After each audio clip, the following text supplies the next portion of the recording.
This time, I would like to discuss about LMIA process. An employer who wants to clarify whatever things they wanted to know in terms of processing an LMIA and their obligation as an employer. Hi, this is Norlin again. Please tell me what do you want to know? Yeah, so we don't know anything about this. So it's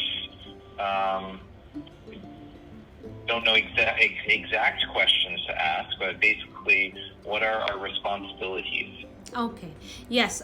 So in terms of foreign worker like her, your nanny, she is a foreign national who has a work permit. Now, in order for them to maintain their status here in Canada or inside Canada, they need an employer who can actually offer them a full time as a nanny or as a caregiver.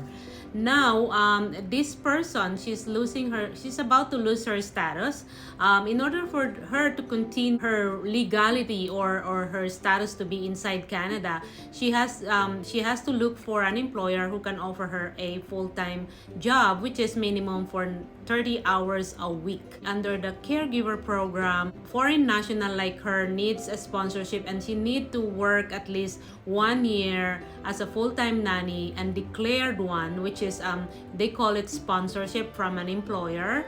Once it declared, and she could be able to apply for permanent residency together with her whole family. So that is the requirement. So that is the reason I believe why she's asking you to sponsor her. And sponsoring a foreign national, that actually comes in with the labor market impact assessment. Once she get that as a positive LMIA, they call it labor market impact assessment, then she could be able to apply for her work permit under you as the employer. Okay. Yeah.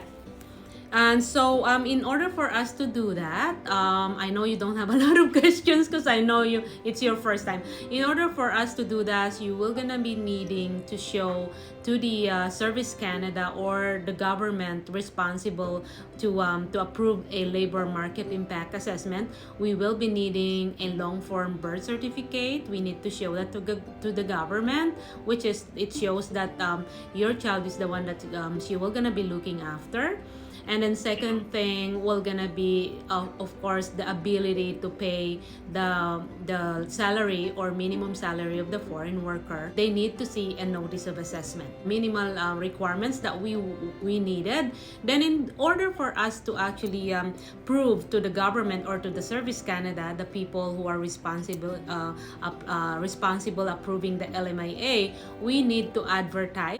It's a job bank advertisement showing that we are actively looking for 30 days for a nanny, a caregiver with the permanent residence people or people who has Canadian citizen. However, not in my whole life, people wants to be, maybe 5% they want to work as a nanny or as a caregiver, a permanent resident or citizen. Most of them, they want something else. So that is why the reason our immigration department, which is our government, offered that to foreign worker like her. Yeah, but I think we do have a list of some specific questions here.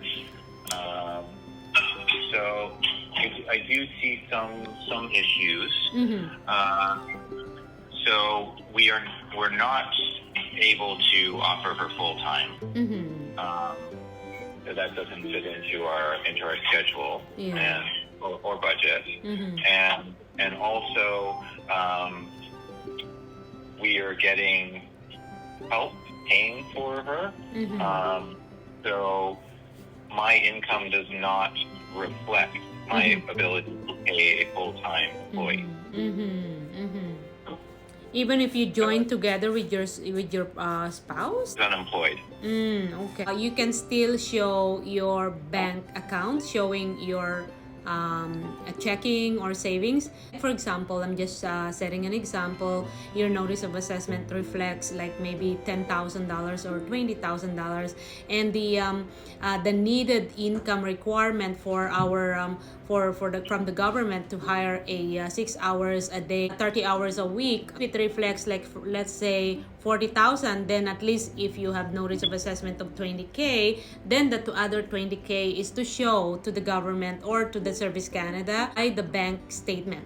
We just need to show to the Service Canada. It's up to you. If you have that, then we can satisfy the income requirement. So it's not only notice of assessment, it's also from the bank statement. Like if she's not actually employed with us full time, Mm-hmm. and we're saying all these government documents that she is, can we get in trouble for that? Well, right now, to be honest, as a licensed immigration consultant, it is not right to do that. There are a few people who wants to do that. Because they want to help their maybe family members, friends, things like that, or maybe trusted friends. But again, as an immigration consultant, I don't want to actually suggest that. I still want to go through the legal way. There are people who are doing that, like, they actually don't need this person, but they try to help this person to actually get her work permit extension. But for me, that's your call, as I don't want to lose my license because I'm giving you a bad answer or a unethical answer. So that's the reason.